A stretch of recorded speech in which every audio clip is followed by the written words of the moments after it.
Okay. Oh, I always try to do it this way. So I have this wonderful opportunity to spend several days by myself. Um, and it sounds amazing, right? And it sounds like, oh my gosh, moms are like, oh, freedom or rest or all those things. But when you have an eating disorder, it's also terrifying at the same time because you don't have the normal accountability, you don't have the normal schedules, there is nobody watching or paying attention, and you can do whatever you want.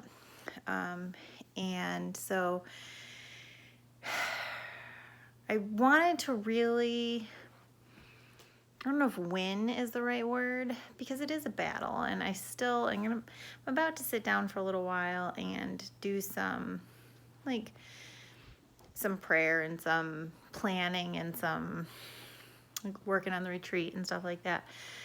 But I want to win. I don't want to feel disgusting this whole time. I don't want to waste this gift that I have.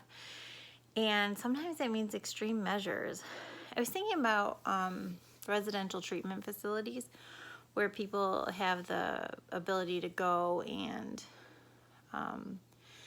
really be helped in a very entire way with eating disorders. And I've never been to one. I've never even toured one. I don't even know someone personally who's been to one. But one thing I thought about is the fact that at a place like that, there's absolutely no, it's like forced self-control.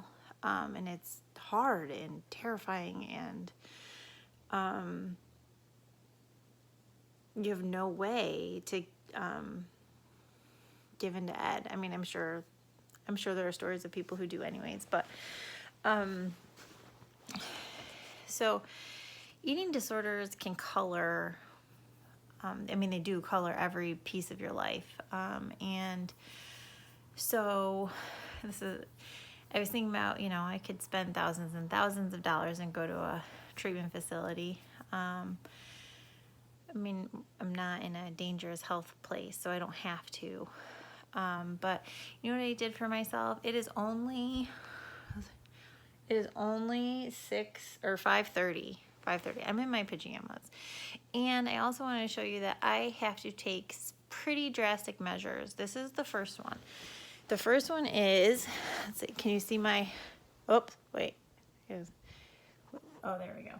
Can you see my husband's nightstand is pushed up against our door, and I will be staying in my room until tomorrow morning, when I don't generally struggle with that in the morning. So this is to keep me safe. Very intentional. The other thing I did, and this was very difficult for me because I don't want to waste stuff. I threw out the things I struggle with. I threw out the peanut butter and the cocoa powder, and I put all the noodles in my house in a bag in my car. And what are some of the other things? But just like thankfully we did not have very much junk in the house, because it always just triggers me to eat a lot. And I emptied the house of my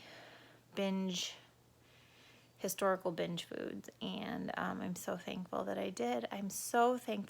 It seems so silly to have to do that, you don't feel normal. Like, why can't, I would eat like a half a container of peanut butter, just with a spoon, and it's so unhealthy, and you wish you didn't have to do these things. But that's what eating disorders do. They just kind of take over. And so to win, to go to battle with Ed, I have to be very, very specific and very, very careful. I don't know if I'll win. I might not, and that's okay too. This is a huge chunk of time on my own, and I'm so thankful for the quiet. I already got like 4 little projects done I've been putting off, just because it took away, I'm not doing laundry for 5 people. I don't have to find food for 5 people. I don't have to keep the boys from arguing or answer Ava's questions or be interrupted ever. And I've been home only about like 4.5 hours, and I'm enjoying it. So you can pray for me this week. It's going to be a big challenge. But I think that there can be freedom, and I think that there can be victory. And I also know that if there's not, it's okay. I'm not going to beat myself up because it's part of the process, and I can't,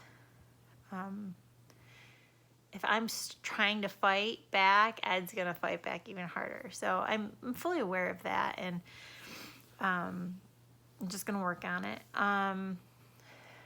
But I know I will feel more refreshed if I don't feel like I'm under the weight of food. And I think a lot of you know what that feels like. I did, this past week, I had a really rough week. I told you about one, and then I binged and purged 3 total days in a row. And I was just struggling. I was in a bad place. My vacation to Myrtle Beach is on our radar in September, and just thinking about bathing suits and wanting to feel good, and what can I do to feel good like that, and wouldn't it be cool if, my husband has an incredible body, and sometimes I feel like I don't match him, and that's not what he thinks. And so I started to get in a yucky place with my thoughts. Instead of saying that my husband loves me and we're going to have so much fun as a family in Myrtle Beach, and I can wear whatever bathing suit I want because I like it. And it doesn't matter what other people think, because they can think whatever they want. They're totally allowed. Instead of remembering all those things, I was getting back into yucky thought patterns. And then that led to depression. So it's been a rough week, and now my whole family is gone. So that's my update. You guys are always so encouraging, and I just appreciate each of you. And I'm excited for the things I'm going to be able to do this week. And I'm really praying that it's not colored by Ed. So I'll let you know how it goes. Have a wonderful night.